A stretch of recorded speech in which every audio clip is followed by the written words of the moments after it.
일두정신 계승을 위한 2023 일두선비문화 아카데미가 2023년 11월 14일과 15일, 16일까지 함양문화원 강당에서 열렸다.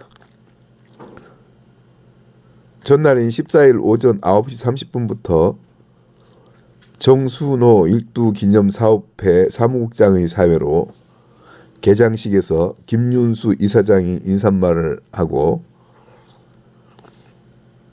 바로 이어서 김윤수 성균관 부관장 겸 일두기념사업회 이사장이 첫 강의에서 일두가 세운 4대 누정이란 제목으로 강의하였다.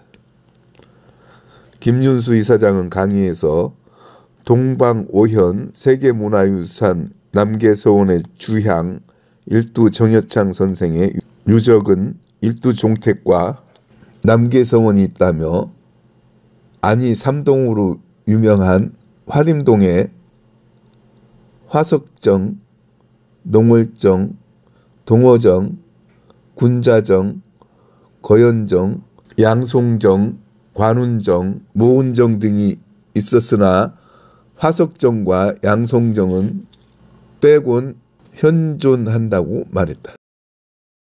이어서 남영주 씨가 해금 연주로 국악 감상 기회를 제공하고, 식사 후 강신웅 경상대 명예교수가 실천 선비론을 주제로 강의를 하며 오후 3시에 마무리하였다. 특히나 김윤수 이사장은 일두선생이 뇌계선생의 영정에 바치는 시를 낭송 중 감정이 복받쳐 울먹이며 결국 다 읽지도 못하고 급하게 강의를 마무리하였다.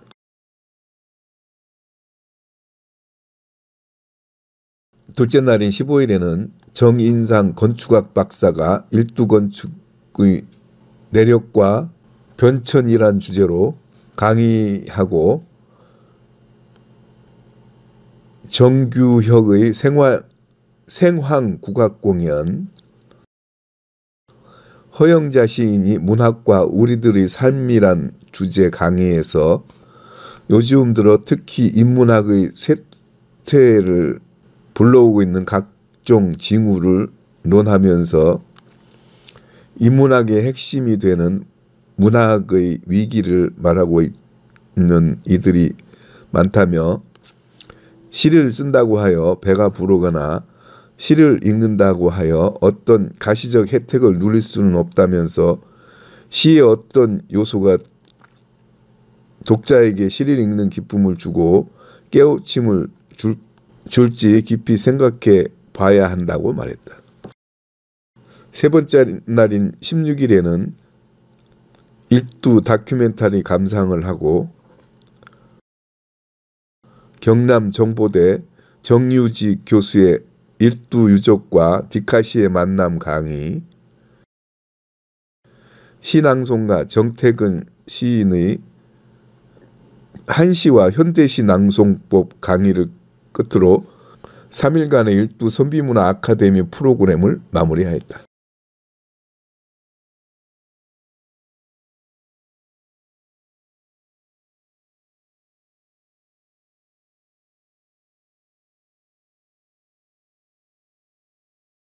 쓰레기장에 가면은 안 썩고 있는 쓰레기가 참 기가 막히고요. 우리나라 저 남해안 통영 이런 게 미항이라고 하는데 가보면요, 바다 기가 막힙니다. 쓰레기가요 큰 섬을 이루고 있어요. 그러니 우리만 그렇겠습니까? 이런 여러 가지 병폐가 있습니다. 그러면 어떠냐, 아까도 말한 것처럼 적어도 내가 세계적인 배우다 이러면 굉장한 자부심이 있어야 된다고 생각합니다. 그렇지 않습니까? 우리는 함양, 좌안동 우함양 자존심이 있습니다. 마찬가지로 한국 사람이 세계적인 인물이 됐으면 거기에 대한 자부심이 있어야 될 텐데 그거 없었어요. 그거 없고 뭐죠? 마약에 빠져들었거든. 이게 뭐냐? 물질적으로는 우리가 풍요로운 삶을 누리지만은 정신적으로 병이 들었다는 얘기밖에 안 된다. 정신적인 영향이 좀 모자란다 이런 얘기입니다. 그럼 시가 할 수 있는 일은 뭐냐?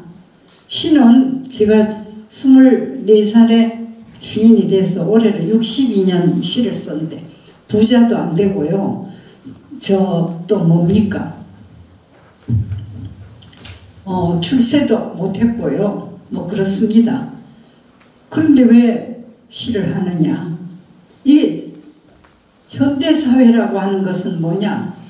돈을 많이 버는 것이 좋은 거예요. 사실 돈이라는 게 참 쓸모가 많더라고요. 그러나 수단과 방법을 안 가리고 그걸 갖는다는 것은 나는 문제라고 생각합니다. 목적을 위해서 수단을 안 가린다. 뭐로 가도 서울만 가면 된다. 저는 그렇지 않다고 생각합니다. 제 시에 완행열차라는 시가 있는데 사람들이 많이 좋아하는 시입니다. 시비가 여러 개 있는데 그건 인생이라고 하는 것이 목적만은 아니다. 경로라는 것이 대단히 중요하다라는 말을 시로 쓴 그런 글이 있습니다. 사람들이 공감을 하는 것 같아요. 그걸 좋아하는 걸 보면. 그래서 이 정신적으로 우리가 병든 이 병리 현상을 바로잡는 게 어떤 길이 있겠는가? 여러 가지 방법이 있겠죠. 종교라는 것도 있고 교육이라는 것도 있고 여기 다 있습니다. 그 중에서도 이 시가 할 수 있는 역할이 그것이다. 왜? 시는 원고라도 조금 줘요. 돈 못 벌어요. 그렇지만 뭘 할 수 있다? 정신적인 걸 치유할 수 있는 하나의 약이 될 수가 있다. 그럼 어째서 그러냐? 너 한번 증명해봐라. 제가 몇 가지의 증명서를 가져왔어요. 여러분들이 그 책에 있습니다.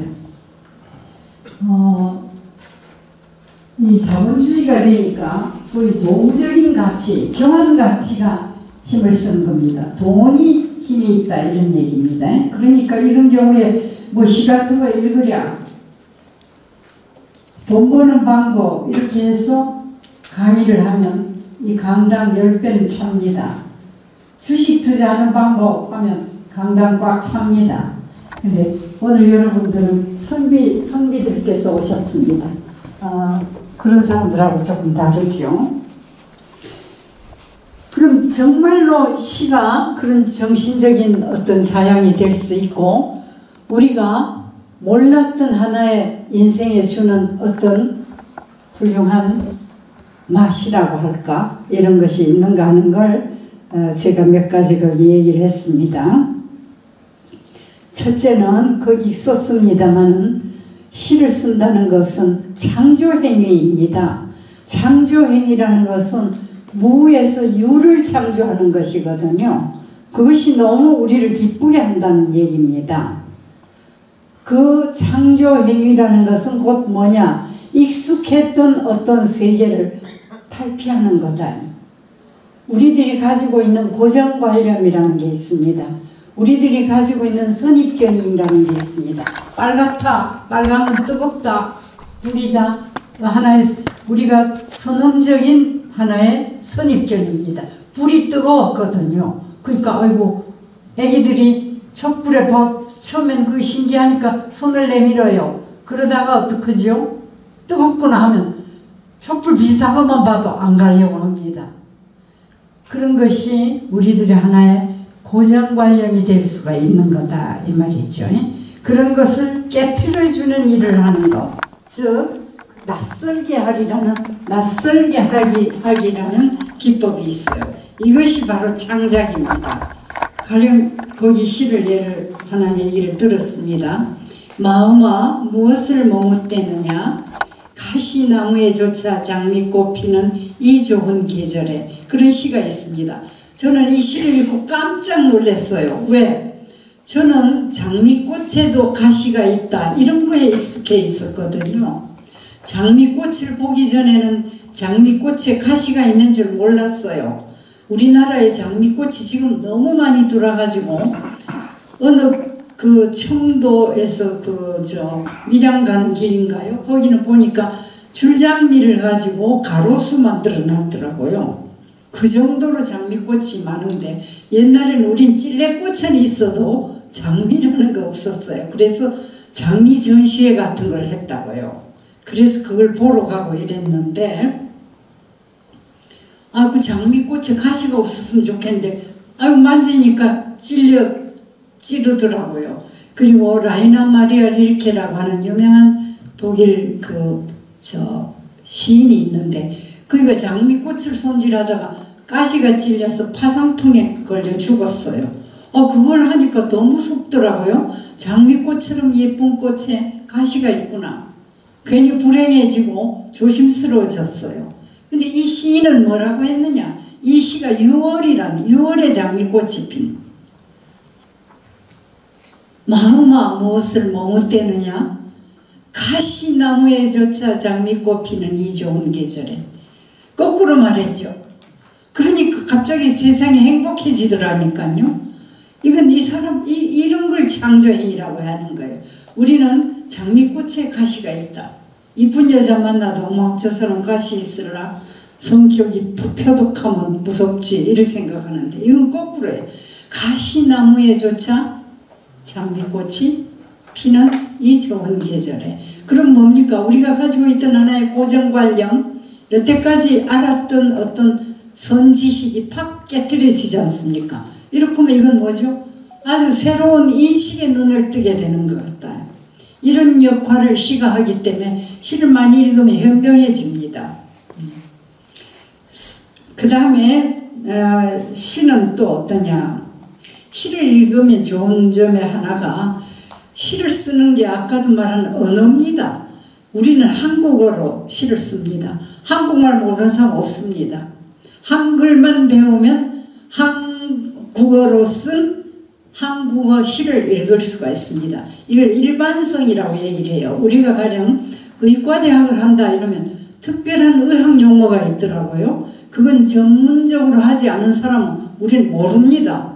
어떤 때 처방전 써주는 거 이거 뭐 죽으라고 했나 뭐 죽는다고 했나 잘 모르겠더라고요. 전문 용어가 있어요.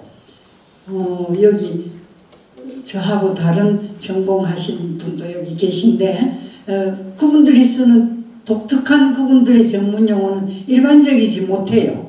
그러나 시는 어떻습니까? 우리가 쓰는 말로 쓰는 거예요. 이게 문학의 일반성이라고 얘기를 해요. 이건 소설을 읽거나 수필을 읽거나 희곡을 읽거나 시를 읽거나 다 마찬가지예요. 그러니까 누구라도 읽을 수가 있는 겁니다. 그런데 제가 지금 이야기하는 것도 뭘로 하고 있죠? 말로 하고 있어요. 여러분 안녕하세요. 안 부르는 것도 말이에요. 점심 드세요 하는 것도 말이에요. 이거 얼마예요? 예, 100원입니다. 이것도 말입니다. 그거 다 신가? 그렇진 않다라는 거죠. 근데 그래서 더 재미가 납니다. 같은 말, 즉 일반성을 갖는 것, 언어를 가지고 쓴다는 건 똑같은데 언어가 목적이 아니라 수단이 되는 거예요. 다시 말하면 제가 흉내를 내보겠습니다. 제가 여기서 갑니다. 이렇게 갔습니다. 가서 이렇게 섰습니다. 그러면 제가 걸어온 것은 여기 서기 위한 목적을 위한 수단이었어요. 그렇죠? 말 중에는 내용을 전달하고 싶은 말이 있어요. 그런 말은 수단이 되는 것이죠. 그래서 제가 지금 시를 읽는 기쁨이라는 목적을 위해서 말하고 있습니다. 이것은 시를 읽는 기쁨이라는 하나의 지식을 전달하기 위한 하나의 수단이었어요. 그러나 제가 그렇게 하지 않고 제가 무용수라고 합시다. 무용을 하면서 갔어요. 무용을 하면 이건 뭐죠 여러분이? 여기 서는 걸 보는 게 아니라 경로를 보는 거죠. 언어를 이렇게 쓰는 것, 언어를 무용처럼 쓰는 것을 시라고 얘기를 해요. 그것이 문학 용어이고 시가 되는 겁니다. 문학 용어 중에서 가장 압축하고 압축한 것이 시가 또 되는 겁니다. 그러면 수치라는 게 있죠. 탄소라고 하죠. 탄소. 숯과 다이아몬드가 다 같이 그 원소는 C인가요? 그 탄소입니다. 그렇지만 숯은 까만 수치고 불 때는 수치고 다이아몬드는 굉장히 비싸지 않습니까? 탄소를 압축하고 몇천 년 몇만 년 압축된 것이 다이아몬드 된다. 같은 언어를 수단으로서 생활로서 우리 언어 없으면 못 쓰죠. 인간이란 사회를 구성하는 인간이 만물의 영장이 될 수 있는 요소의 하나가 언어라는 걸 언어를 통해서 소통한다. 그래서 우리가 지금 영어 배워가지고 세계인이 되려고 한다. 이 성경에 보면 그 바벨탑 얘기가 아주 상징적입니다. 하나님한테 도전하기 위해서 인간이 바벨탑 쌓고 있으니까 하나님 보니까 참 가소롭다. 감히 나에게 도전을 하다니. 언어를 막 바꿔놓으니까 협동이 안 되니까 바벨탑 못 쌓았다는 아주 상징적인 얘기죠. 그것처럼 언어라고 하는 것이 수단 없으면 우리는 협력 못해요. 인간이 소통 못해요. 대화가 안 되니까. 이걸 하기 때문에 인간이 소도 잡아먹고 호랑이도 잡을 수 있어요. 안 그러면 뭘로 호랑이를 이깁니까? 완력으로 되지가 않습니다. 그렇죠? 우리는 협력해서 총도 만들고 뭐 나쁜 것 무기를 만들어서 우리가 다 지배를 하고 있다 이 말입니다. 그러니까 그런 언어인데 그게 탄소라고 하면 그걸 압축하고 압축해서 쓰는 것이 문학 언어고 그 중에서도 더 많이 압축한 것이 시라고 얘기를 할 수 있다. 그래서 옛날에 그런 얘기 있었습니다. 비가 술술 오는 날인데 김동리 선생께서 이렇게 강연했나 봐요. 그래 이제 강연 마치고 나가니까 비가 오니까 이제 우산 다 가져 있었겠죠. 한 사람이 물었어요. 선생님 아까 강연하셨는데 그럼 운문, 시하고 산문, 소설하고 어떻게 다릅니까? 이렇게 물었어요. 그랬더니 선생님께서 우산을 탁 펼치면서 이것이 산문이야. 탁 우산을 오므리면서 이것이 시야. 그렇게 했다는 겁니다. 그러니까 지금 제가 언어의 3단계를 얘기를 했습니다. 보통 우리가 쓰는 말, 이거 수단이다 이 말입니다. 우리가 협력하고 사회생활하고 할 수 있는 언어. 그 중에서 압축된 언어, 문학 언어. 그 중에서 더 많이 압축된 언어를 시의 언어라고 얘기한다. 그러나 어떻든 언어로 쓰는 건다. 그러면 이걸 제가 또 실질을 보여드려야 되지 않겠습니까? 거기 이제 보십시다. 3페이지입니다. 빈 가지에 바구니 걸어놓고 내 소녀 어디 갔느뇨 하고는 점이 있습니다. 점이. 이걸 말 없음표라고 부호입니다. 말 없음표. 그 다음에 박사는 10번 비단의 아지랑이 오늘도 가지 앞에 아른거린다. 이거는 말 없음표까지 합쳐서 5줄로서 시가 된 글입니다. 근데 여기 재미난 것은 빈 가지에 바구니 걸어놓고 내 소녀 어디 갔느냐 했으니까 그 다음에 저 같은 사람이라면 뭐라고 쓰느냐 하니까 빈 가지에 바구니 걸어놓고 내 소녀 어디 갔느냐? 서울로 갔느냐? 혹은 뭐 LA로 이민 갔느냐? 혹은 돌아올 수 없는 저승으로 갔느냐? 이렇게 쓸 거예요. 근데 이 시인은 인류예요. 최고의 시인 중에 한 분이니까 말 없음표를 넣었어요. 그럼 제가 소녀여 너는 저승으로 갔느냐 이러면 읽는 사람이 금방 뭘 알죠? 소녀가 죽은 걸 안단 말이죠. 그러나 말 없음표를 넣으면 여러분 여기 계신 분의 자기의 체험 내용, 자기의 상상력에 의해서 어떤 분은 소녀가 죽었나 보네, 어떤 분은 소녀가 딴 사람한테 시집갔나 보네, 어떤 분은 어디 이사 갔나 보네, 어떤 분은 이민 갔나 보네. 수많은 언어가 여기 들어갈 수 있어요. 그러면 이런 것을 압축된 언어라고 말할 수 있다면 무한한 상상력을 다 집어넣은 말 없음표라는 기호가 이 경우에는 훌륭한 시어가 됐다 이런 얘기입니다. 이런 비밀을 알고 나면 시를 읽는 기쁨이 아주 커요. 이런 비밀을 모르면 무슨 소리야? 시인은 시인한테 장가가 시집가라 이런 말하는 사람이 되겠죠. 아까 제가 말씀드린 것처럼. 그런데 그런 기쁨을 아는 분은 시인이야? 한번 만나보자. 이렇게 했으면 제가 부잣집 마누라가 됐을 수도 있는데 아쉽게 제가 딱지를 맞은 적이 있습니다. 조금 쉬라고 아마 그러시는 것 같습니다. 선생님 감사합니다. 잠깐 휴식 시간이 있는 것 같습니다. 네, 너무 강의를 잘해주시니까 시간 가는 줄 몰랐어요. 조금 쉬었다가 또 듣도록 하겠습니다. 바깥에 계속해서 우리 여행자 시인의 재미나는 강연 2차식 듣도록 하겠습니다.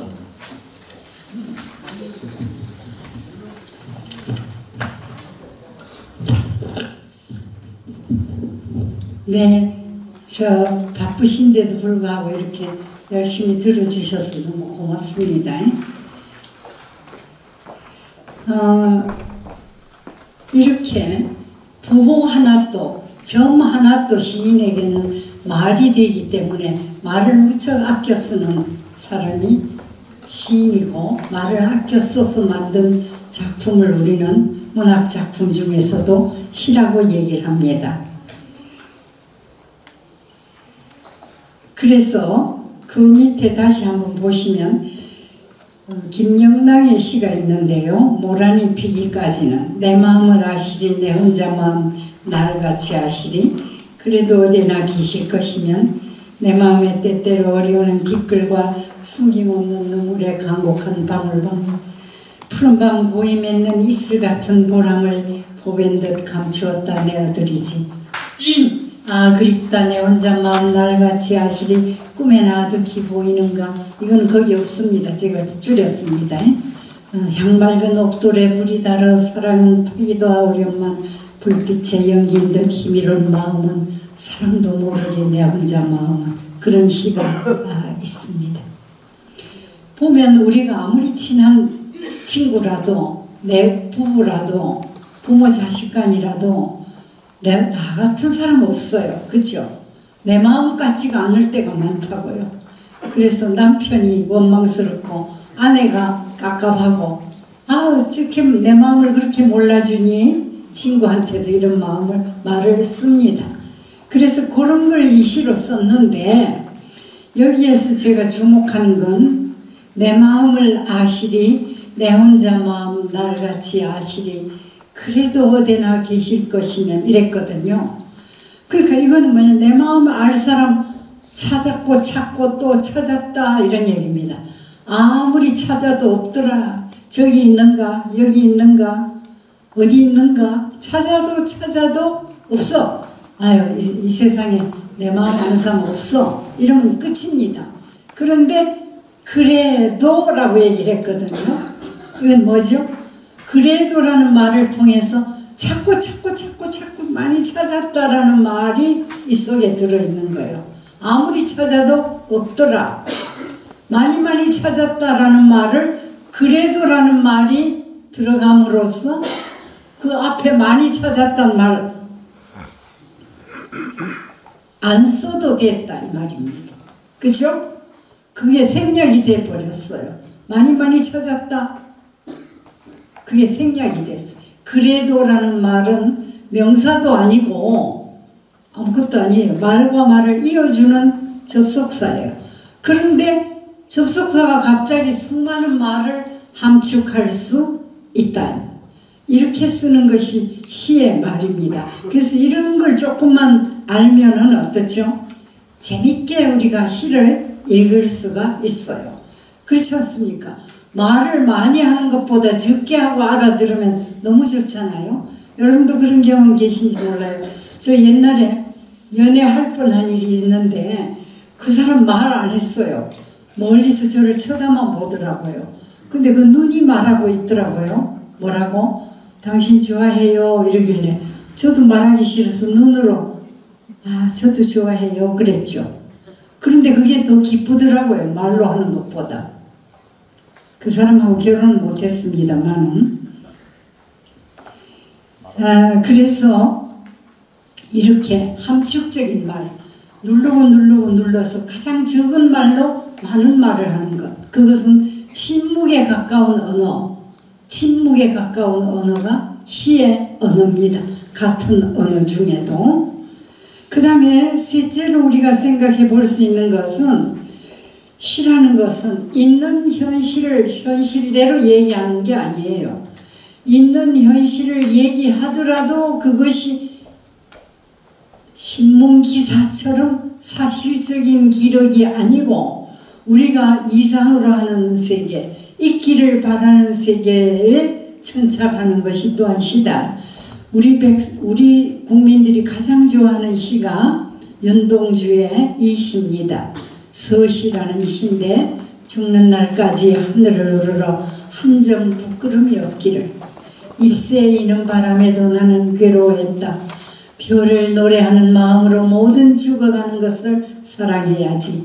그리고 나에게 주어진 길을 걸어가야겠다. 오늘 밤에도 별이 바람에 스치운다. 우리나라 사람들이 그 MBC에서 한번 조사를 했어요. 제일 좋아하는 시가 이 시였습니다. 저도 젊을 때 죽는 날까지 하늘을 우러러 한 점 부끄러움이 없기를 하는 말을 읽고 딱 그 자리에 섰어요. 벼락을 맞은 것 같았어요. 왜?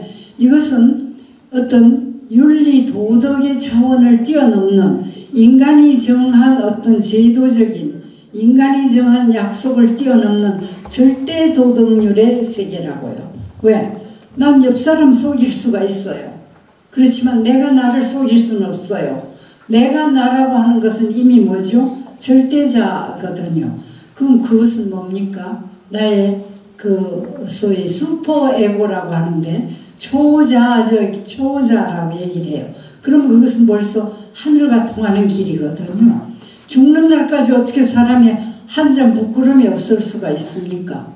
얼마나 부끄러움이 많은데, 남이 모르는 죄를 얼마나 많이 지었는데, 남이 모르는 나쁜 것이 내게 얼마나 많은데. 러시아의 유명한 그 죄와 벌, 가라마조프의 형제들, 이런 글을 쓴 도스토옙스키 여러분 아실 겁니다. 톨스토이와 더불어서 대단히 훌륭한 작가죠.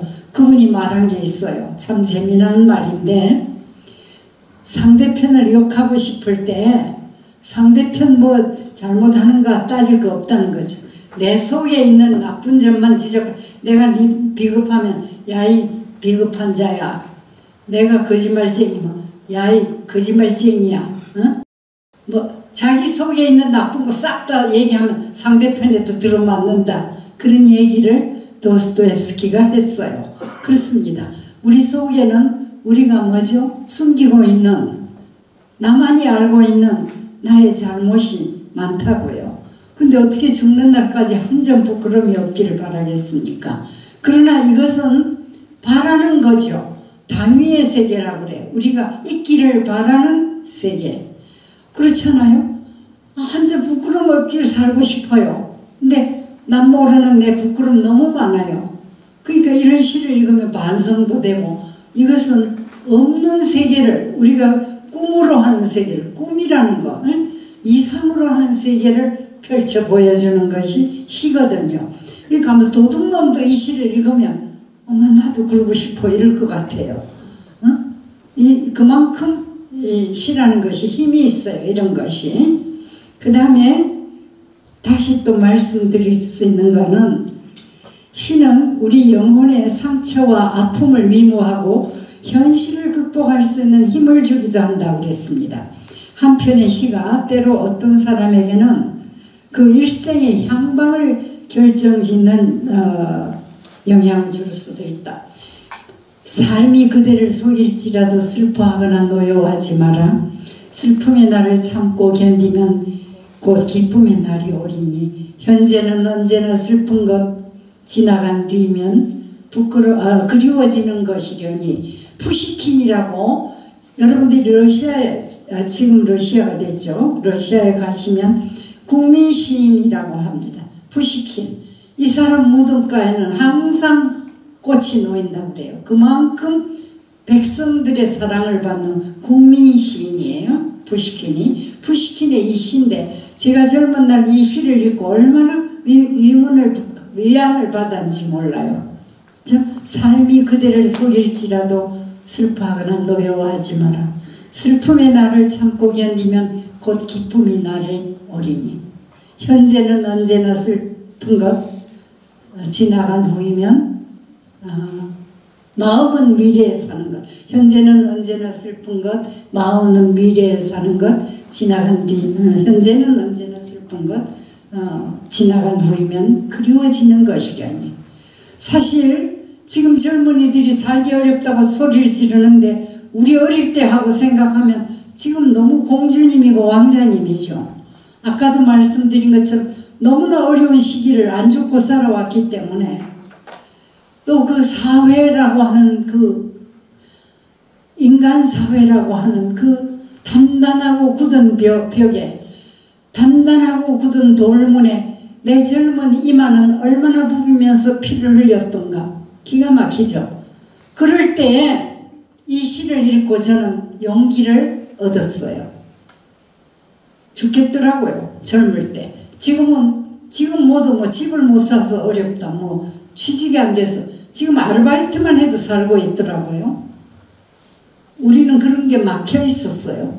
대학을 나온 고급 룸펜이라고 그러죠. 많았어요. 대학도 그냥 하나요? 고학을 하다시피 모두 했고 집에 돈이 있어야 학교를 보내죠. 그러니까 자기가 다 어떻게 했었는지 해서 갔죠. 그런데도 막상 나오고 보니 할 일이 없는 거예요. 절대 빈곤이요, 이거.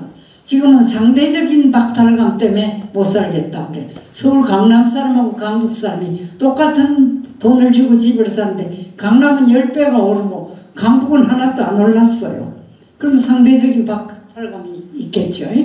어떤 사람은 땅 장사해서 부자가 되는데 나는 평생 일만 열심히 해도 저 사람은 갑자기 갑부가 되고 나는 안 됐다. 상대적인 박탈감이 있을 수밖에 없어요. 서울 강남에서 고액 과외를 시켜서 서울대학 들어갔는데 나는 나 혼자 공부해가지고 뭐 시험이 떨어졌다. 상대적인 박탈감이 없을 수가 없죠. 그러나 이것도 나 같은 세대가 볼 땐, 나 같은 세대라는 걸 요즘 사람들은 꼰대라고 부릅니다. 꼰대가 봤을 때는 이것도 너무 배부른 얘기로 들린다, 이런 얘기입니다. 그래서 우리는 그러한 때에 이 시 한 편이 준 위로는 대단했어요. 근데 이것보다 더한 게 있습니다. 여러분도 읽으셨을 겁니다. 얼마 전에 그 칠레의 산호세라는 구리 광산에서 광산이 갑자기 무너져 내렸다는 거예요. 33명의 광부가 그대로 거기 매몰되어 있었죠. 그랬는데 기가 막히죠. 그때 내가 이름을 적어 왔는데 루이스 우르수아라고 하는 작업반장이 있었어요. 이 사람이 참 현명했던 것 같아요. 그러니까 우리가 지도자를 잘 만나면은 좋은 길을 갈 수 있고 지도자를 잘못 만나면 역시 목매해져 버리고 만단 말이에요. 그래가지고 나쁘게 살게 되는 것 같아요. 이 지도자가 어떻게 했냐, 광산 매몰되고 기가 막혀요. 그러니까 우선 산소가 있는 공간을 찾았어요. 그래가지고 어떻게 했냐, 나갈 수도 없어. 바깥하고 아무것도 안 돼. 딱 죽게 됐는데 음식물을 모두 모았어요. 그랬더니 물하고 음식물을 모으니까 뭐 이제 비스켓 이런 거 뭐 캔이 몇 개 있고 그 다음에 물이 있고 그걸 가지고 분배를 했다는 거죠. 분배를. 그 다음에 한 일이 있어요. 그래도 그 중에 막 정신이 이상해지려는 사람도 있고 옆에 걸 뺏어 먹으려는 사람도 있고 상대편을 막 의심하는 사람도 있고, 예? 막 기도하는 사람도 있고 막 엉망진창이 됐다 이겁니다. 그럴 때 이 지도자가 뭘 했느냐, 음식물을 그렇게 배분을 했을 뿐만 아니라 시를 외웠어요. 두 사람의 시를 외웠어요. 이건 기가 막힌 얘기입니다. 죽게 생겼는데 그 안에서 한가롭게 시를 외워? 나는 밖에 있으면서도 지금 뭐 다른 회의하러 가는데 시 외울 사람이 어딨어? 시는 시인이나 하라고 해. 배부른 사람이 하는 거야. 이럴 수가 있는데 사실은 이 산호세 광산에서 정신이 혼미해지려고 할 때 어떻게 했냐? 시를 읽었어요. 그 시인이 누구냐 하면 시인의 이름이 누구냐 하니까 파블로 네루도라고 하는 유명한 칠레 시인, 그 다음에 가브리엘라 미스트랄이라고 하는 여류 시인, 두 사람의 시를 외웠어요. 두 사람의 시를 읽음으로써 질서가 잡히고 사람들이 약탈하고 옆에 거 뺏으려고 했던 걸 안 했어요. 그래서 이 사람들이 며칠 만에 살아난 700m 안에서 69일 만에 33명이 한 명도 안 죽고 살아나왔어요. 그 안에서 정신이 이상해서 싸웠더라면 다 죽는 형편이죠. 그때 이게 전 세계적으로 문제가 돼서 전 세계 사람들이 가서 구하려고 했어요. 동굴 전문가도 가고 굴 뚫는 전문가도 가고 모든 그 인간의 지혜가 동원돼서 이 사람들을 살리기는 했는데 그 안에서 죽게 생긴 거예요. 69일을 어떻게 버팁니까? 그런데 69일을 버티게 한 것이 정신적인 지주를 세웠기 때문이에요. 그 정신적인 지주의 최고의 것이 뭐였느냐? 두 사람 시인의 시였어요. 근데 이 지도자가 얼마나 훌륭했는가 하니까요. 음식을 그렇게 배분하면서 막 뺏으려고 하는 거 있잖아요. 그건 힘으로 안 돼요. 시를 읽게 해가지고 시를 읽어줌으로써 정신을 정화시켜서 배분이 훌륭하게 될 수가 있었어요. 근데 이 지도자는 다른 사람이 다 올라간 뒤에 맨 마지막에 나왔어요. 또 참 훌륭한 지도자였고 또 그들의 정신을, 그래서 제가 시를 쓰는데 가끔 시 쓰니까 이게 교환 가치도 안 되고 아무것도 안 된다. 나도 땅 장사나 했으면 좀 부자가 됐을 텐데. 전 별로 그런 생각 아까도 안 한다고 했습니다만은 아주 절망할 때는 그런 거 한다고요. 예를 들면 다 같이 외국에 어디 연수를 다녀왔어요. 다른 사람은 다 자가용 타고 가는데 나만 혼자 가서 지하철 타고 올 때는 이건 그러지, 나도 좀 어떻게 해봤어야 되지 않나 이런 생각이 솔직히 안 드는 게 아니었다고요. 그러나 그때마다 저는 이런 거 생각했다 이 말입니다. 이 광산에 보세요. 이런 지도자가 되고 이런 시를 쓰는 시인이 되고 싶어요. 그렇다면 최고가 되지 않겠습니까? 저는 그런 자부심이 있습니다. 그래서 이렇게 우리 영혼의 상처와 아픔을 치유해주고 현실을 극복할 수 있는 어떤 힘을 준다면 이것이 산호세 광산의 메시지라는 걸 우리는, 이건 사실로서 있었던 일이니까요. 그 다음에 다섯째는 시인이라는 것은 어떤 시대나 어떤 사회에 예민한 촉각이에요. 왜? 시인은 달리 시인이 아니에요. 저를 보십시오. 저 62년 시인 했는데 시인 했다고 늙지 않았습니까? 시인이라고 눈이 3개입니까? 다리가 더 깁니까? 다 똑같아요. 다 똑같지만은 무엇이 좀 다르냐 하면 감수성이 조금 더 예민합니다.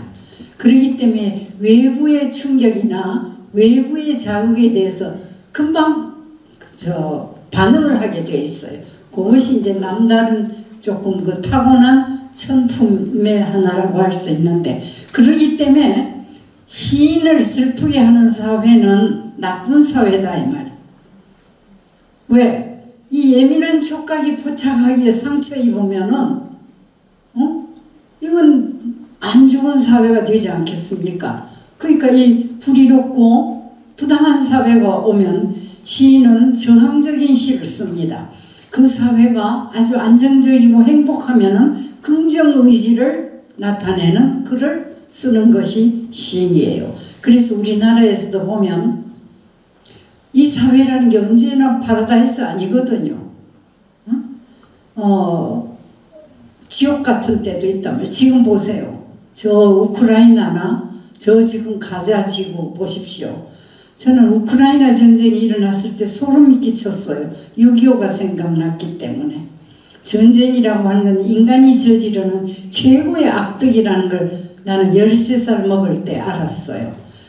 분명히 전장 속에 있지 않았음에도 불구하고 그런 걸 저는 후방에 있었어요. 그런데도 그런 걸 느꼈으니 전장 중에 있었던 사람은 오직하겠어요. 우리 함양은 상처가 많은 지역입니다.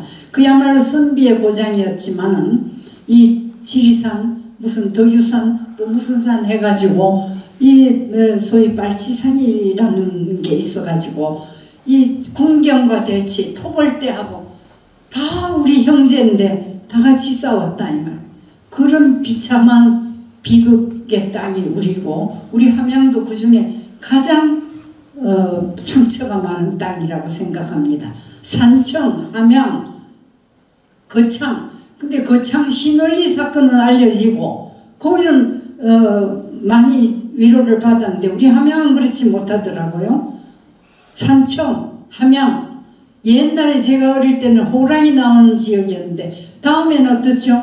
토벌대와 빨치산이 다 형제지간이 다 이웃 친척이 총뿌리를 겨누고 싸운 아주 불행한 땅이 우리 함양이었어요. 생각만 해도 눈물이 나려고 합니다. 이러한 것을 극복하고 위로할 수 있는 것도 시가 하는 역할의 하나더라 이런 얘기입니다. 그래서 거기 보면 세상이 나쁠 때 우리가 일제시대는 이런 거 썼단 말이에요. 지금은 남의 땅 빼앗긴 들에도 보면 오는가.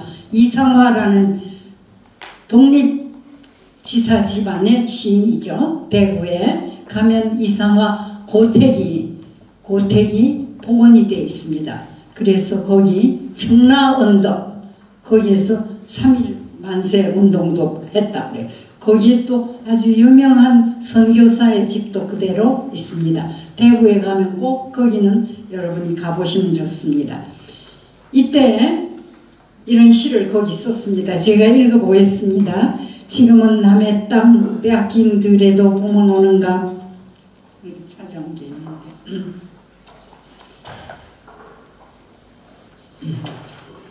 거기는 일부만 썼는데요. 빼앗긴 들에도 보면 오는가 이상화. 지금은 남의 땅 빼앗긴 들에도 보면 오는가. 나는 온몸에 햇살을 받고 푸른 하늘 푸른 들이 맞붙은 곳으로 가르마 같은 논길을 따라 꿈속을 가득 걸어만 간다. 입술을 담은 하늘아 두라 내 마음에는 내 혼자 온 것 같지를 않구나. 네가 끌었느냐 누가 부르더냐 답답하라 말을 해다오.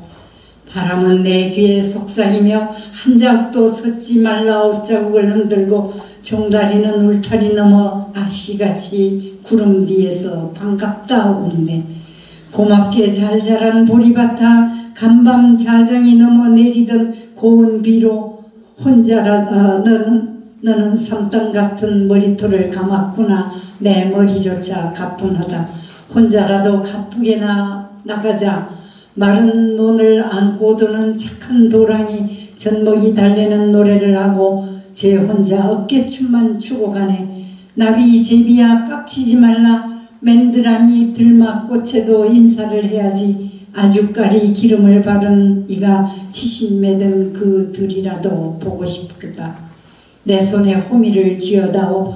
살찐 젖가슴과 같은 부드러운 이 흙을 발목이 쉬도록 밟아도 보고 좋은 땀조차 흘리고 싶다.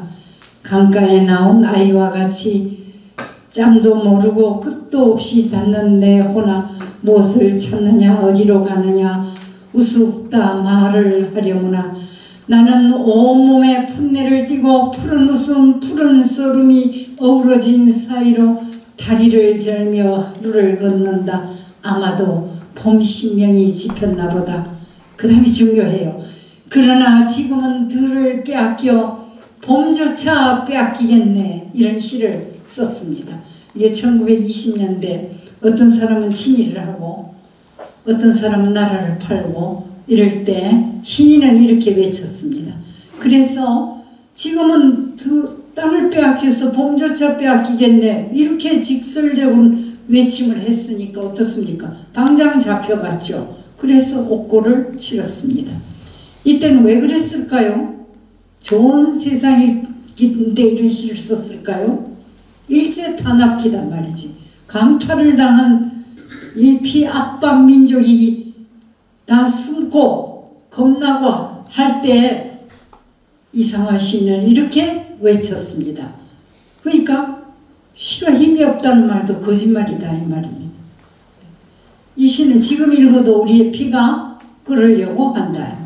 이렇게 이런 게 많죠. 4.19가 일어났을 때 유치환 선생은 뜨거운 노래는 땅에 묻는다. 들어줄 기가 없어. 함으로 내 뜨거운 이 순수하고 고운 노래는 어디다 묻겠다. 땅에 묻겠다.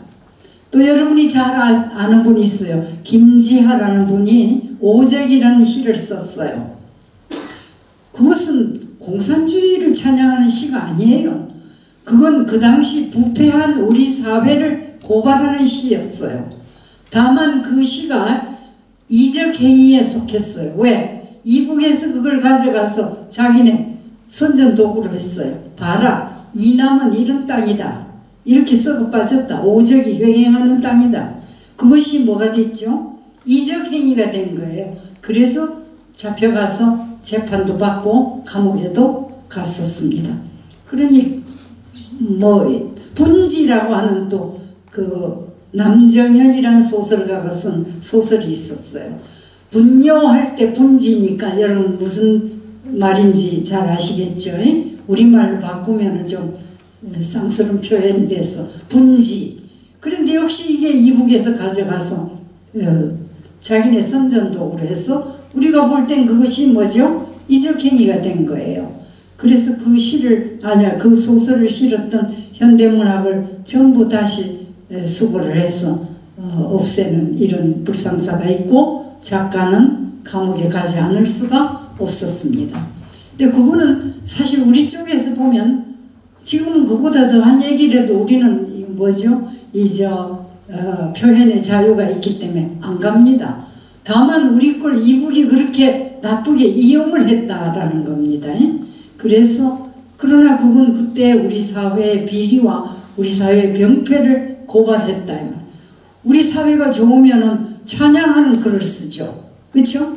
그것이 시인의 감각이고 시인의 정신인 것입니다. 좋은 사회를 살면서 행복하면서 아유 불행하다 이러면 그건 그 사람이 병든 것이죠. 네. 이렇게 현실을 아주 우회적으로 비판할 수 있는 것이 또한 시인이 하는 일이라고 말할 수가 있습니다. 그래서 보면 그 다음에 보시오.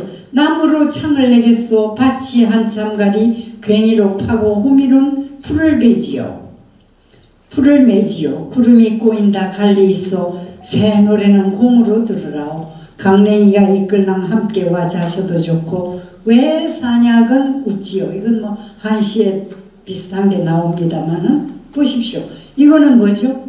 대단히 평화롭고 행복한 삶을 얘기를 한 겁니다. 시인은 그 삶이 편안하고 그 사는 사회가 행복하고 하면은 찬양하는 이런 글을 쓸 수가 있습니다. 그 다음에 6째로 얘기를 했는데요. 주요 수사법을 상징과 은유라고 했습니다. 수사법이라는 게 있어요. 시를 아까 얘기대로 아주 침묵에 가까운 언어를 써서 의미를 전달하기 위해서는, 그러니까 짧은 형식 속에 큰 의미를 담기 위해서는 하나의 기법이 필요하다 이거지. 그걸 수사법이라고 얘기를 하는데 그게 뭐냐 하니까 은유라는 거와 상징이다 이 말. 가령 이거는 지금 내가 저걸 했어요. 쉬운 우리 시조를 하나 예를 들었습니다. 천만리 머나먼 길에 고운님 여기 없고 이 마음 둘 데 없어 내가에 앉았으니 저 물도 내 안 같아야 울어 밤길 예놓다. 이 시조는 여러분이 잘 알지만은 그 단종을 청령포에 압송한 왕방년이라는 무인이 쓴 시담을. 근데 제가 어릴 때 이 시를 읽고는 연애시인 줄 알았어요. 우리나라 시조 가운데도 이렇게 멋진 연애시가 있구나 했어요. 이것뿐만 아니에요. 또 하나. 이 몸이 죽고 죽어 100번 고쳐주고 백골이 진터되어 넋이라도 있고 없고 이명한 일편단심이야 가실 줄이 있으랴. 이거 여러분 잘 압니다. 누구 시죠? 누구 시조죠? 정몽주 포원선생 시인데 나 이거 처음 배울 때 연애시인 줄 알았다니까요. 그러니까 이 시가 어떻다는 거죠? 여러 겹의 의미를 가진다 이 말이죠. 그래서 내가 A만큼만 수박이 있을 때 껍질만큼만 이해할 수도 있고 속껍질만큼은 이해할 수도 있고 안에 속과 씨앗을 다 이해할 수도 있는 이런 기법을 쓰는 것이 시다 이런 얘기입니다. 그러니까 이건 분명히 연애시라고 나는 어릴 때 알았는데 알고 보니까 애국시예요. 또 뭐죠? 또 이 천만리 머나먼 길에 하는 것은 단종이라는 임금에 대한 연군지정의 시더라 이 말이죠. 임금을 기리는 시고 임금이 유배 가는 거 어린 단종이 가는 거 너무 가엾은 마음을 담은 시인데 저는 뭐 처음에 모르고 이건 뭐 연애시인가 보다. 특히 이 몸이 죽고 죽어 그거는 얼마나 우리가 어릴 때는요 되게 선생님을 사랑합니다. 학교에서 내가 좋아하는 우리 선생님께 딱 이 시가 내 마음이 똑같더라고요. 근데 알고 보니까 이거는 사륙신의 한 분이 그야말로 죽으러 가면서 쓴 시인데 그러니까 뭐죠? 시라는 건 이렇게 자기 체험, 자기 지식, 자기의 역량만큼 떠갈 수 있다. 바닷물이 아무리 많으면 내가 컵만 하면 컵밖에 못 떠와요. 대야만한 그릇일 때 대야만큼 떠올 수 있고 그릇의 크기에 따라서 우리가 떠올 수 있어요. 시는 큰 바다와 같은 의미를 가져 있어요. 그걸 자기 역량에 따라 얼마든지 다르게 이해를 할 수가 있다. 그것이 시의 장점이에요. 여러분 어때요? 어릴 때 다 안데르센의 그 동화를 읽었지 않습니까? 저도 어릴 때 읽었는데 지금 늙어서 읽으면 또 다른 의미가 와요. 그런 걸 우리는 뭐라고 하느냐? 세계 명작이라고 얘기를 하는 겁니다. 그래서 소위 명작이라는 이름을 붙이는 것. 그러니까 10살 때 읽으면 10살 때만큼 느끼죠. 20살 때 읽으면 20살 때만큼 느껴요. 80살 때 읽으면 80살만큼 의미를 주는 글을 우리는 걸작, 명작이라고 이야기를 한다 이런 얘기입니다. 그래서 문학이라는 게 참 좋아요. 저는 무슨 일이 있었는가 하니까 그건 이제 꼭 이렇게 무슨 책으로 씌워진 것뿐만 아니라 제가 어릴 때 어떤 이야기 듣고 자랐는가 하니까 해와 달 이야기 여러분 아시죠? 오누이가 있고 엄마가 장에 가서 떡을 팔고 오는데 떡 장수를 하는데 고개 집에 떡이 다 안 팔려가지고 집에 오는데 고기 하나 넘으니까 호랑이가 기다렸다가 떡 하나 주면 안 잡아먹지. 떡 하나 줬어. 고개 넘어서 떡 다 줬어. 그랬더니 이번에는 호랑이가 떡 안 주니까 팔 하나 뜯어먹고 또 팔 뜯어먹고 다리 뜯어먹고 앙 하고 다 잡아먹고 호랑이가 엄마 옷을 입고 가서 오누이를 부르지 않습니까? 엄마가 왔다. 엄마 목소리 아닌데요. 감기가 들어 그렇다. 손을 넣어보세요. 엄마 손에 이렇게 털 안 났는데요. 밀가루 묻혀서 엄마인 줄 알고 문 열었죠. 그래도 호랑이니까 무서워서 내빼서 어떻게 했죠? 그 우물 있는 데에 있는 동아줄을 타고 올라갔다. 호랑이가 와가지고 이렇게 보고 어떻게 거기 물속에 빠졌니? 이러니까 위에서 웃어 오니까 동아줄 위에 있다 이거지. 그러니까 어떻게 올라갔니? 기름 바르고 올라갔다. 그러니까 이런 기름 안 바르고 올라간 거 가르쳐 주니까 호랑이한테 잡아먹히게 되는데 하나님 뭐죠? 썩은 동아줄 내려주시고 뭐 우리한테는 바른 동아줄 살리려거든 바른 동아줄 내려주세요 하니까 동아줄에 올라간 게 아니라 처음엔 감나무 위에 올라갔죠. 그 성한 동아줄에 올라가서 해와 달이 됐다 이런 얘기 듣고 자랐습니다. 호랑이는 썩은 동아줄 내려와서 물에 빠져 죽었다. 우물에 빠져 죽었다. 그건 어릴 때는 해와 달 이야기로 들었어요. 근데 50쯤 돼서 다시 그 얘기를 상기하니까 해와 달이 아니에요. 인생의 얘기더라고요. 왜? 이 어려움 하나도 고기 하나 넘으면 되겠지. 떡 하나 줘서. 또 고기 하나. 고기 넘어도 어려움이 자꾸 오더라고요. 지금도 고기 하나 넘는데 호랑이가 또 와 있어요. 이놈 호랑이가 이제 커가지고 애미 호랑이가 돼서 앉아 있어요. 여러분, 이거 인생의 얘기더라 이 말입니다. 그러니까 어릴 때는 해와 달, 해님과 달님 볼 때마다 전 어느이가 올라갔는가 이렇게 이해를 했지 않겠습니까? 근데 인생을 살고 보니까 계속 호랑이가 있어요. 정말 80 넘으면 호랑이 없을 줄 알았어요. 근데 더 무서운 어미 호랑이가 돼서 하고 지금 있어요. 그래서 이제는 팔도 다리도 다 없어서 잡아먹어라 이러고 있습니다. 우리 인생이 그렇다고. 이렇게 좋은 문학, 이건 옛날 얘기지만 문학의 모태거든요. 이런 것이 그래서 우리 전설, 신화 이런 것도 대단히 중요한 것이 되는 겁니다. 시간이 이제 다 돼가기 때문에 얼른 해야지 되겠어요. 그래서 이 시조는 사랑의 시 같지만 사실은 연군지정의 시더라. 7째, 시라는 것은 말입니다. 아까도 언어를 제가 3군데로 얘기를 했어요. 수단으로, 우리가 살기 위한 수단으로서의 언어를 지나면 문학 언어가 된다고 그랬어요. 근데 그 다른 문학 언어는 장르를, 우리가 갈래를 나누죠. 시나 소설, 희곡 이렇게 나누는 거는 언어를 어떻게 썼느냐에 따라 다른 거예요. 그러니까 아까 김동희 선생이 우선 펼친 것은 산문이고 오물인 것은 시라고 얘기를 했어요. 펼친다는 건 뭐냐? 서술이 많다는 얘기예요. 진술이 많다는 얘기예요. 근데 시는 어떠냐?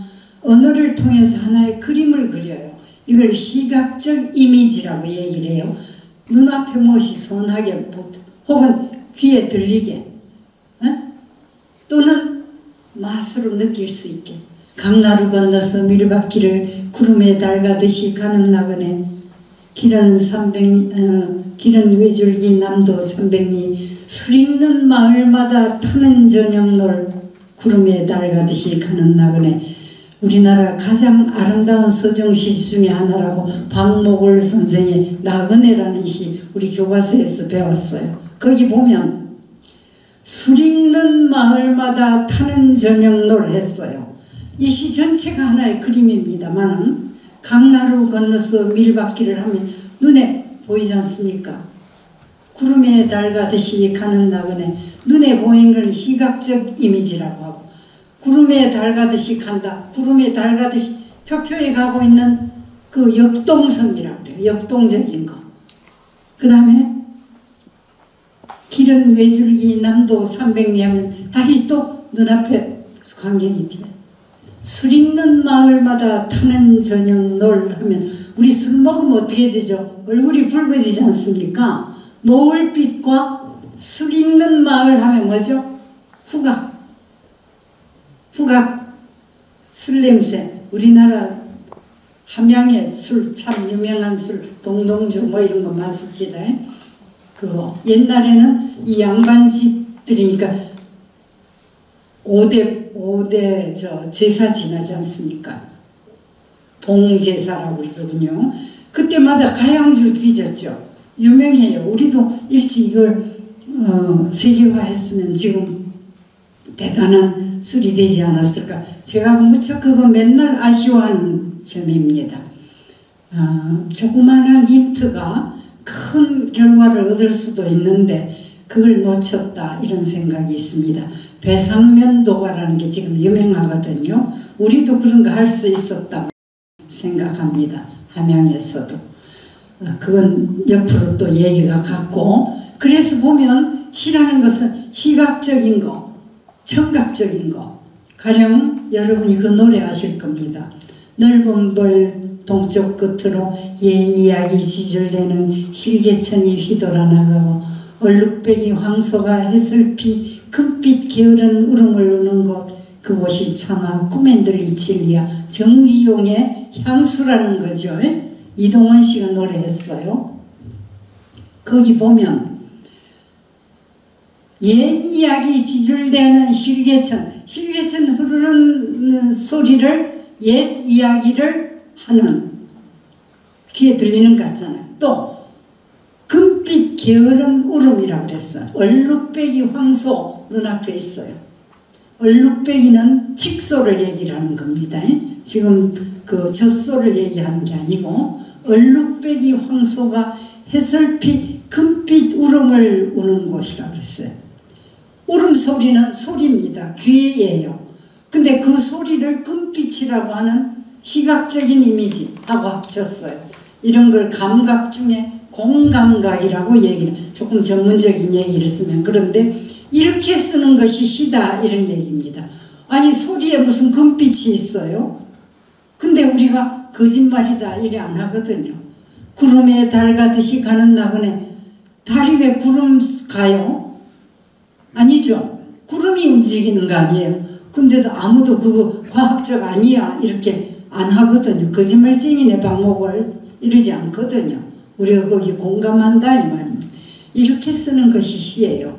그래서 참 재미있다고요. 여러분이 오늘 제 얘기 조금만 참고로 하셔서 한번 시를 읽어보십시오. 이런 비밀을 발견할 때마다 너무 재미있다고요. 아주 고소한 뭐 깨나 무슨 잣 이런 거 먹는 것처럼 너무나 재미있고 어떤 다른 기쁨과 바꾸고 싶지가 않은 겁니다.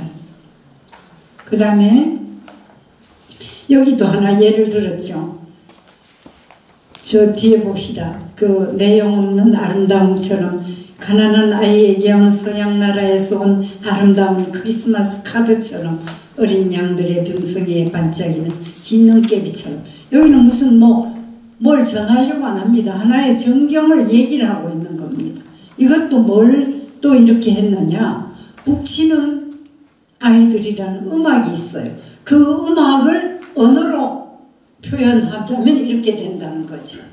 그러니까 이건 좀 어려운 것이긴 합니다.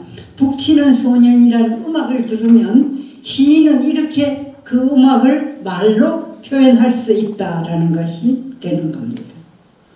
그 다음에 조금 더 확실한 것이 늦은 저녁 때 오는 눈발은 말집 포름불 밑에 붐비다.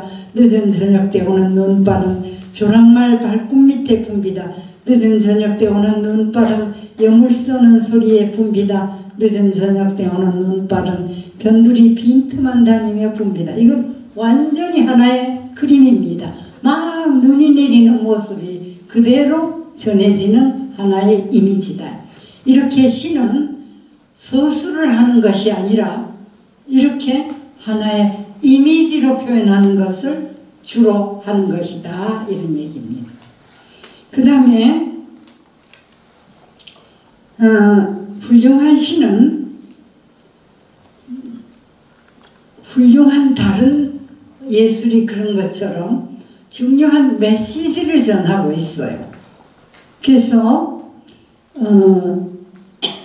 반드시 거기에 무언가를 이야기하는 것이 있는데 그 이야기를 이야기 형식으로 푸는 것이 아니라 지금 얘기한 그런 수사법을 써가지고 압축시켜서 표현한다.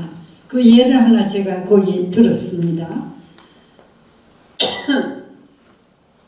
세계의 각종 포탄이 모두 별이 된다면, 그러면 몰래 감추어둔 대포와 대포 곁에서 잠드는 병사들의 숫자만 믿고 함부로 날뛰는 나라들이 우습겠지요. 또한 몰래 감춘 대포를 위해 눈 부릅뜨던 병사와 눈 부릅뜨고 오래 견딘 병사에게 달아주던 훈장과 훈장을 만들어 팔던 가게가 또같이 우습겠지요. 세계의 각종 포탄이 모두 별이 된다면, 그러면 전 세계의 시민들이 각자의 생일날 밤에 멋대로 축보를 쏜다 한들 나서서 말릴 사람이 없겠지요. 이건 하나의 어떤 정신을 담았느냐? 반전사상입니다. 염전사상입니다. 전쟁을 혐오하고 전쟁을 반대하는 사상이 담겨 있어요. 이렇게 그런 말 하나도 안 썼지 않습니까? 전쟁하지 마라 이렇게 말하면 진술이 되는 거예요. 서술이 되고 구호가 되는 겁니다. 근데 이 시인은 포탄이 전부 뭐가 된다면? 네, 전 세계에 각종 포탄이 별이 된다면, 이 시를 학생들하고 읽었거든요. 그랬더니 학생이 시를 하나 써왔어요. 근데 뭐라고 써왔는가? 전 세계에 포탄이 모두 사탄이 된다면, 이렇게 써왔더라고요. 그래서 한참 웃었는데, 글 쓰는 것은 어떤 의미에서 그 표절, 남의 걸 훔쳐서는 안 되지만 모방에서부터 비롯이 되는 겁니다. 우리가 오른손에 왼손잡이인데도 불구하고 오른손으로 밥 먹으라 자꾸 연습시키지 않습니까? 요즘은 미국식으로 왼손 써도 아무 말도 안 합디다만, 옛날에는 우리는 왼손으로 밥 먹으면 난리를 쳐서, 그래서 다행히 왼손 오른손을 다 잘 쓰는 사람들이 또 되기도 했어요. 뭐 이런 일도 있습니다만, 이렇게 애둘러서 말하고 싶은 걸 속에 감추어서 얘기를 하는 거예요. 그렇죠? 그래서 그 다음에도 또 한번 봅시다. 이건 큰 절이나 작은 절이나 부처는 하나, 큰 집이나 작은 집이나 인간은 하나. 이건 뭐냐 하니까 이건 평등사상이라는 사상을 또 이렇게 집어넣었어요. 아니, 큰 절에 부처님, 큰 부처님이 있고 작은 절에 부처님, 조그만 부처님 계신다고 그 자비의 정신, 부처의 사랑의 정신, 이런 거 없는 거 아니다 이 말이죠. 그렇죠? 사람도 마찬가지다 이 말. 이게 민주주의하고 통하는 얘기죠. 큰 집에서 하나 작은 집에서 하나 인간은 다 평등하다 이런 얘기. 이런 평등사상, 이런 걸 담는 것이죠. 이것도 아주 쉬운 시 아닙니까? 아주 쉬운 시인데도 그러한 큰 사상을 넉 줄의 시에 담았다 이런 얘기입니다. 그 다음에 재미나는 게 마지막일 것 같은데, 아홉째, 시는 과학이나 수학이 보여주는 실증적 진실과는 다른 진실, 곧 예술적 진실, 바꾸어 말하면 시적 진실의 세계를 보여준다. 애인이 얘기합니다. 그대의 눈은 호수와 같아. 그대는 나의 꽃이야. 거짓말 아니에요? 근데 우리는 거짓말이라 안 합니다. 분명히 과학적으로는 눈이 어떻게 호수가 되고, 그죠? 그대 수정체, 홍채가 건강하다 이런 말이 되죠. 근데 그대의 눈은 호수야. 이렇게 얘기하면 말이 안 되는 얘기죠. 근데 사랑하는 사람의 눈에는 애인의 눈동자가 호수가 될 수 있다는 것은 과학적 진실이 아닌 예술적, 문학적, 시적 진실이라고 얘기를 합니다. 그러니까 아까 구름에 날가듯이 가는 나그네 거짓말이야 안 하는 거하고 똑같습니다. 근데 이제 가끔 그런 우를 범할 수가 있어요. 지금은 작고 했지만 우리나라에 가장 유명했던 평론가 중에 한 분이 이효석의 시에, 시가 아니라 소설에 그 메밀꽃 필 무렵이라는 게 있어요. 거기에 보면 허생원이라는 주인공이 어쩌다가 어떤 처녀하고 정을 통해서 동이라는 아들을 낳았다. 근데 그게 긴가민가로 가지요. 그런데 마지막에 그 글의 마지막에 왼손잡이요 얼금뱅이인 무슨 허생원인데 동의의 채찍이 왼손에 지어져 있었다. 이렇게 해서 동의가 허생원의 아들이라는 결론을 맺고 있어요. 근데 그 우수한 우리나라의 그 평론가는 왼손잡이는 유전이 아니다. 그래서 이 시는 이 소설은 엉터리다 이랬거든요. 여러분, 엉터리일까요? 문학적, 예술적 진실과 과학적 진실은 좀 다릅니다. 그래서 과학이 보여주지 못하는 어떤 진정, 진실을 보여주는 것이 문학일 수가 있다. 그런 말씀을 드릴 수가 있습니다. 아직도 4분 남았습니다. 제가 얘기 더 하고 싶은 거 있는데 이쯤에서 여러분 열심히 들어주셔서 고맙습니다. 마지막으로 혹시 하나라도 물어보실 게 있으면 물어봐 주시면. 아직 4분의 시간이 있어요. 4분이면 네. 저 어느 책에서 이리 오실래요? 예.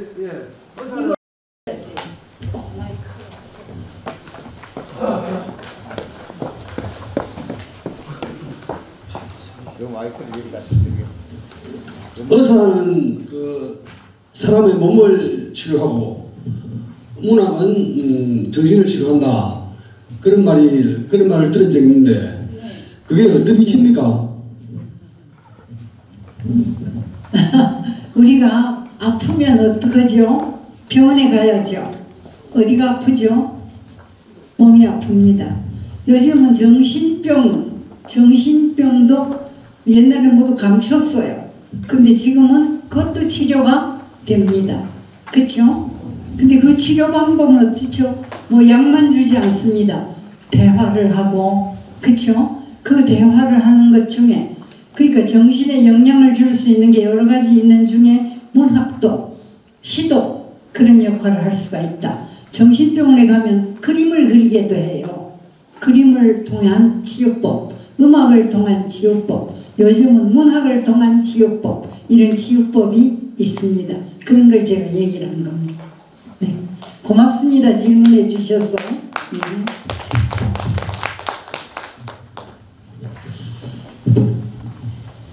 네, 우리나라 그 시인의 아주 대표적인 시인이신 허영자 시인께서 정말 그 여러 가지 시를 통해서 시가 주는 메시지를 잘 알 수 있도록 잘 설명을 해 주셨습니다.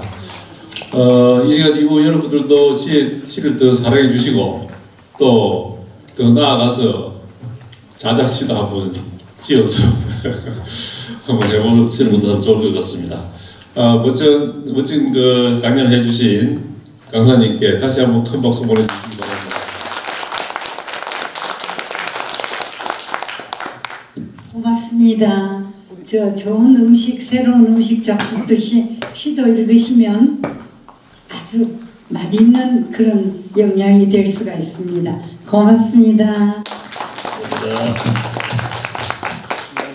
자, 이것으로 그 둘째 날 오늘 그 아카데미 강의는 모두 마치고 내일은 이제 마지막 날이 되겠는데 내일 우리 교재를 보면은 9시 반부터 9시 50분까지 일두 다큐멘터리 영상 감상 이렇게 되어 있는데 이것을 시간을 좀 바꾸겠습니다. 9시 반부터 바로 일두 유적가 디카세의 만남 그 정유지 교수가 먼저 하고 오늘 했던 것처럼 그 국악 감상하는 그 시간 내 다큐멘터리 영상 감상하도록 그렇게 바꾸겠습니다. 나오세요.